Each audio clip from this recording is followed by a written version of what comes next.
So guys, I just wanted to give an update. We're trying to do this as much as we used to, which is very hard to do.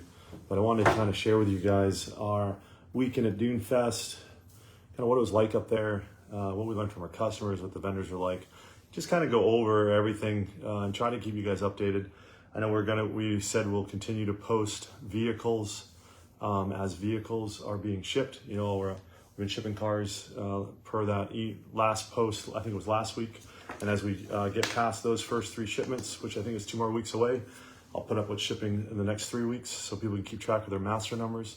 Next time I post it, I will differentiate between El Diablos and El Jefes so there's not as many questions. As much as I try to get this right, I don't answer every question, not from a lack of trying, but probably from a lack of preparation. I try to make some notes and bullet points to talk to everybody about, but then move forward and share the information. And so if I overlook something, your feedback's great because I can change it for the next one. So as I talk in another 2 weeks, what more cars are going to ship, I'll be able to identify its master numbers, you know, whatever for El Jefes and master numbers for El Diablos. And that way you can look for your car specifically and not understand why master number 1400 has shipped, but your car 1100 hasn't. And that's probably because one was an El Jefe and one was an El Diablo, or one was an RG versus an LE. All those play a role, but I'll be able to break that down a little more for you. But I did want to go over Oregon Dune Fest and UTV Takeover. Oregon Dunes in Coos Bay and UTV Takeover.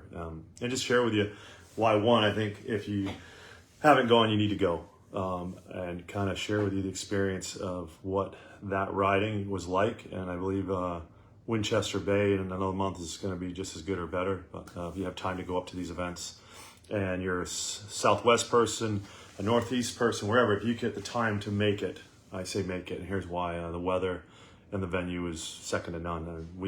We're Southwest people. We live here in the sun in good climates, but the weather up there in the summer, as much as Oregon is known for its rain, it's magical up there. The sand dunes are phenomenal riding. I challenge anybody for their experience up there.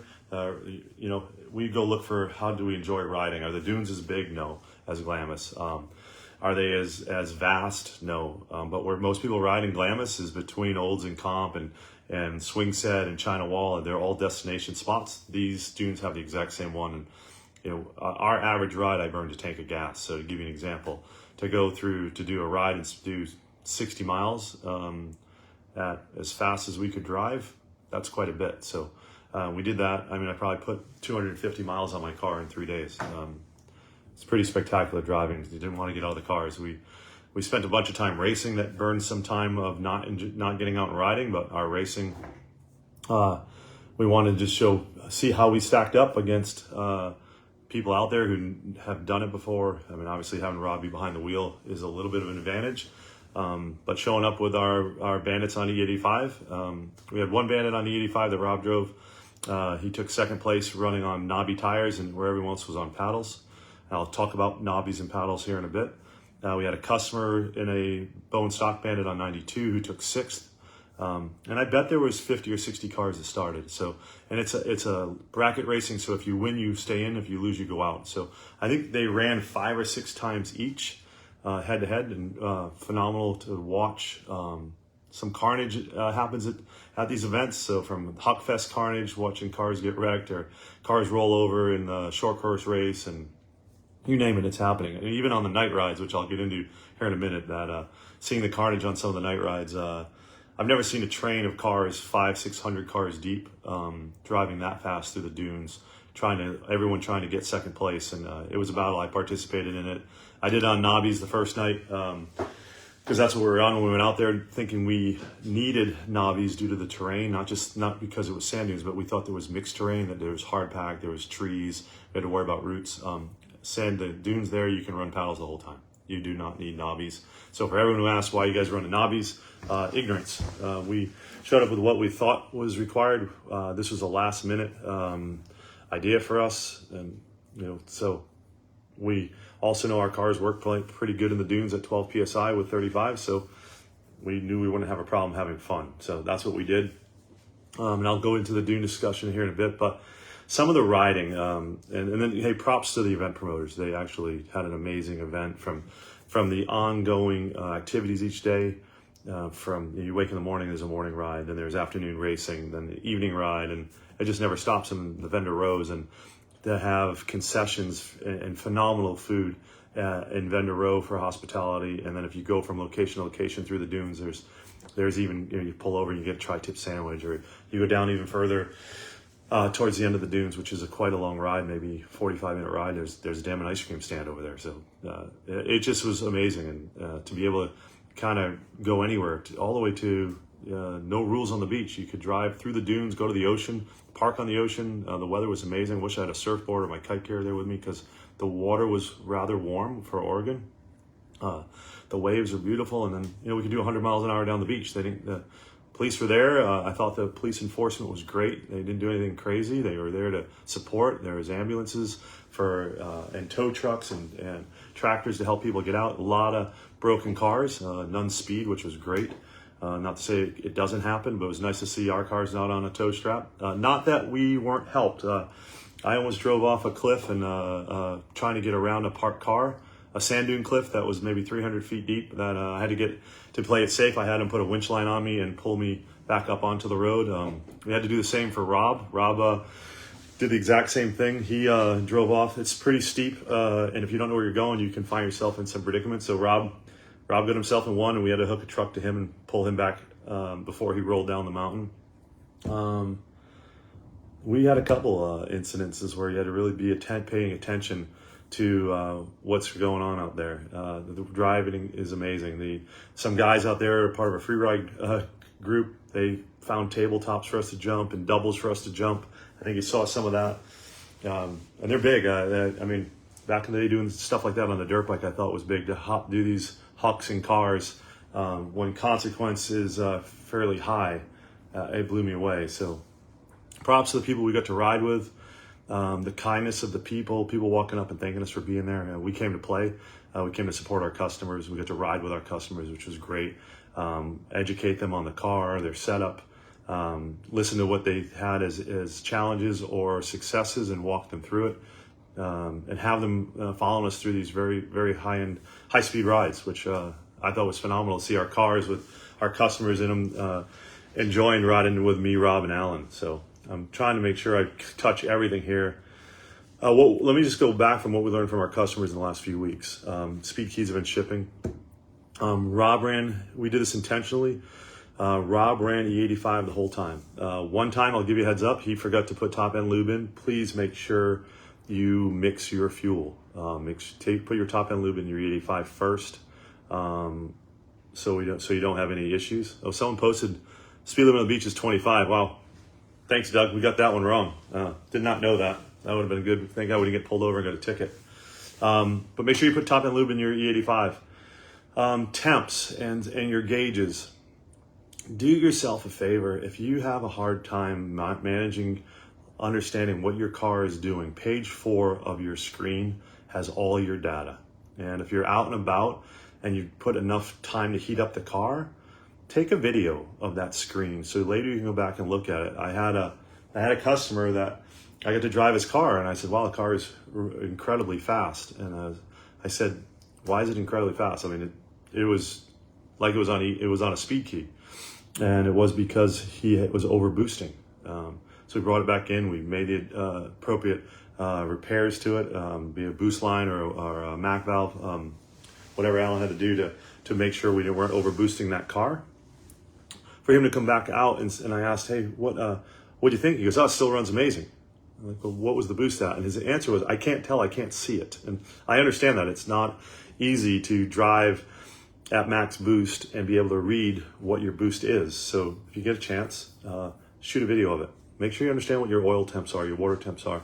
That's all the stuff the car manages, but if you understand how to drive it to its thresholds, I'm not telling you not to drive it to its thresholds, you'll manage your car better. You know, these cars are amazing cars to get out in the desert and enjoy. So being part of understanding what it takes to maintain them after each ride, after each weekend, whatever it takes. Sometimes it's a power washer, sometimes it's an oil change, sometimes you need to nut and bolt it, sometimes you have to replace stuff. That's any car that goes to the dirt. And if you say otherwise that you've had a Polaris or a Can-Am and you've never had to work on it, it's because you didn't work on it. Not that you have to. If you don't work on your cars, I don't care if it's your dirt bikes, your UTVs, your watercraft, or your street cars. If you're not changing the oil, if you're not keeping an eye on temps when you're towing, all those things matter. So understand your car. I'm learning that a lot of our customers don't understand our car that well. There's a lot of unique things to it. There's a lot of new noises that our cars make over cars they've had in the past. From our shocks at bottom out make a noise because the way we stop them hydraulically, that our sway bars, that our CVs, everything has a new noise. Learn it. And then understand when it makes a noise that it isn't supposed to make. But that's when you need to start inspecting things to make sure everything is good. So what's normal wear? What do I check after these rides? What do we do? My car comes back. We're going to do something so we can learn for our customers. I think my car now might have 600 miles on it, 700 miles on it. It's tight as can be. I don't think there's anything loose on it, but we're going to nut and bolt my car, and I'll do another video of anything we found that needs to be part of a maintenance. I check my rod ends every time I go out to make sure they're safe. Not safe, make sure they're tight. If they're not tight, you're going to wear out your rod ends. Once I got mine tight now, I haven't had to tighten them again. I haven't thrown a wrench on them. But the first 2 rides, I tightened them every ride, and now they've been good. So I do check those. Belt wear. You keep an eye on belt wear. Before I go out, I just make sure my belt isn't nicked, because the last thing I want to do is have to change a belt on a ride. But if it's nicked or torn or it looks like it's old, 600 miles on a belt, I'm going to check it before I go out. So it's things like that. Do my axles click? If they're clicking, did I add more grease? What have I done to maintain stuff? So, those are the things I do. I check my axles, I check my rod ends, my CVT, and my serpentine belts to make sure they're good. That's really all I do in my car. Keep my oil at the proper height. I service my fluids as recommended, and my car just keeps going. I will tell you that I learned something this week that I don't think many people do, and that is understand the maintenance cycle from wear and tear on your CVTs. So one thing you should know is if your car is not easily shifting into gear from one gear to another, not if you're on a hill, but normal, just get in your car and go through gears. If it's not, I will tell you that it's probably because your driven clutch is dirty. And that's dirty from anything, from dust, from belt debris, from belt wear, it gets dirty. And what's happening is it's hanging up. And if a belt hangs up, you'll struggle to get it in gear. And the problem with it is if it's hanging up when you're trying to get in gear, it's also hanging up on decel.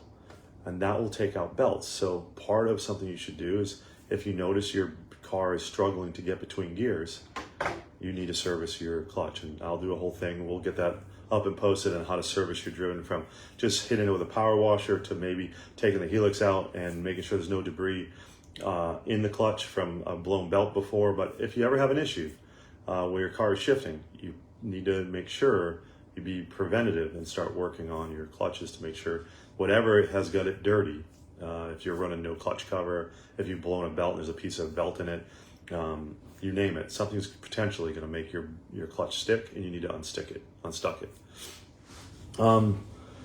So from there, let's talk about paddle tires. Everyone asks me what did I think, and I've been running those PLW 10s since we introduced them.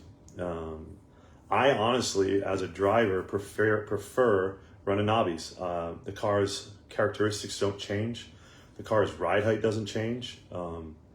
It has at 12 PSI, it has great performance, but it's not a paddle. It doesn't perform like a paddle. It doesn't have the speed and acceleration of a paddle, but as a chassis, and there was a lot of kind of desert riding out there, even though it was in the sand dunes, it was a lot of cornering. It wasn't just big bowls like Glamis. It was a lot of whoops and big G-loads in the corners that, having proper sidewall and ride height helped. I will tell you I was way faster and had way more fun on paddles, but as a driving experience, the 35s at 12 PSI were great. When I do run the buff tire, what you have to be careful of is you do have lower ground clearance. So I ripped my skid plate off because I didn't adjust anything, or I adjusted it and I adjusted it the wrong way. I actually tried to give myself a little less, I didn't want to sit on the bottom spring as much, so I raised my crossover up, and that made the car bottom out a little. So and instead of raising it up, probably going to raise it back down a ½ inch to avoid the G-outs. So when you deal with G-outs in your cars, you can, instead of playing with your rebounds and your compressions, you can manipulate the crossover just a little bit, probably not more than a ½ inch, because then you can put things in coil bind. But if you do, it changes the way the car works. It's not as plush, it's not as compliant, but you have better G out. So in the sand dunes, where you don't need to be so plush and compliant because you have the soft sand, you can cheat it by moving the crossover. So we learned that on it. If I had to run paddles, a buff top paddle that's incredibly lightweight like ours, you do need to run air pressure because the car has weight to it. And with that much weight on that narrow of a wheel, it's got tons of acceleration. I mean, there's a video of me and Rob wheeling off the top of a dune together. Now, obviously, it wasn't a power wheelie. We used the dune to do it, but the cars have tons of hookup. I was running a 12 paddle, and it worked great. But if I was going into corners, if I was down in that 12 to 14 PSI range, it would roll the tire. You could feel it like I had a flat tire is what it feels like. But it isn't flat. Just I ended up going to 18 PSI. The cars have so much horsepower. If done right and driven properly, you don't even need a speed key in the dunes. So I don't know what our customers are doing, unless what I believe some of our customers are doing is if you over paddle, if you over wide, you're going to generate a ton of heat. My belt temps in Oregon ran under 150 degrees, on average about 142 degrees. Now granted, it was only 80 degrees out there, but when I ran that car as hard as I could drive it, both leading and following, without creating any unnecessary risk to myself or others. But to run 142 degrees on belt, it's because of the paddles. The paddles are light. They have the proper amount of hookup. So if you're building wide paddles with too many paddles, too tall of a top paddle, that's drag. And if that drag, if the belt can't grip enough, then you're going to slip the belt, you're going to create belt temps, and you're going to have issues. Well, I had my customers out there. I had a guy with a windshield on, say with a windshield on. That one blew me away, honestly, to run as hard as he did with a windshield on. I kept asking him his temps, and he said it was no problem. He had no belt temp issues. I think he saw, and if he's listening, he can comment, but I think he saw maybe 190 degrees on belt with a windshield on, a 4-seater with a cargo rack. I mean, it was an amazing thing to see his car go as well as it did. I would not have expected that, and I advised him to take his windshield off. He never wanted to. So paddle tire packages, and even in the desert, tire pressure all matters. The more traction you have, or the more drag you have, that creates heat. Because if the sheaves can't grip the belt because of changes you've made, then you have to make changes to your clutching. You have to change your helixes, you have to change your springs to be able to create grip.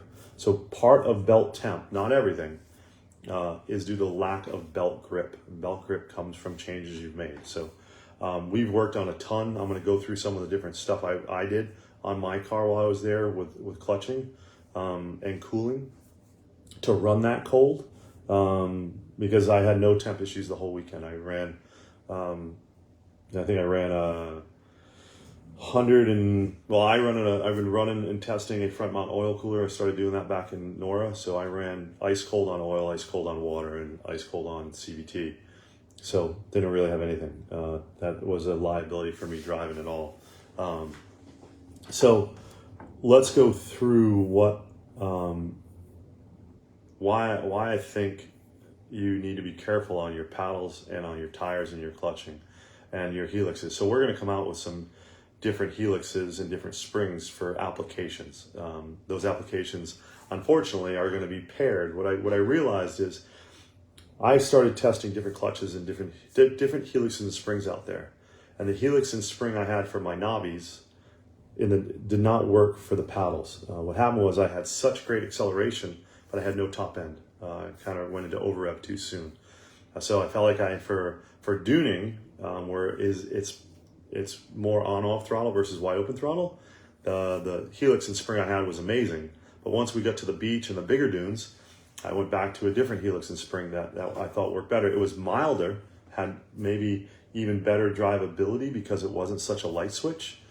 But there is a pairing that we have to have. I think the days of, as particular as we're getting with clutching, car size, horsepower, you have to match your application of tire and wheel weight to terrain and to horsepower. And I think, unfortunately, everybody in this industry sells something, but not everything. So you can buy a clutch kit, okay, but What's it for? Duning. Okay, what paddle tires are you running? Are you running a 12 paddle? Or is it tall? Is it wide? What type of horsepower do you have? And how big are the dunes? I'll tell you something I learned that I never knew before when I was up there. Why do you run a 12 paddle in Oregon and a 10 paddle in Glamis? And talk to the paddle guys. It's because there's more speed, top speed in Glamis, so you want less paddle, and you need more torque in Oregon. You're calling me. So there's all things you have to participate in and learn on doing this, and hopefully we put that together. So you guys have if you run this, you should run that. So I think I talked about everything that was on my list here. How awesome the people are up there, the hospitality from our customers, friends, and even just the Oregon people.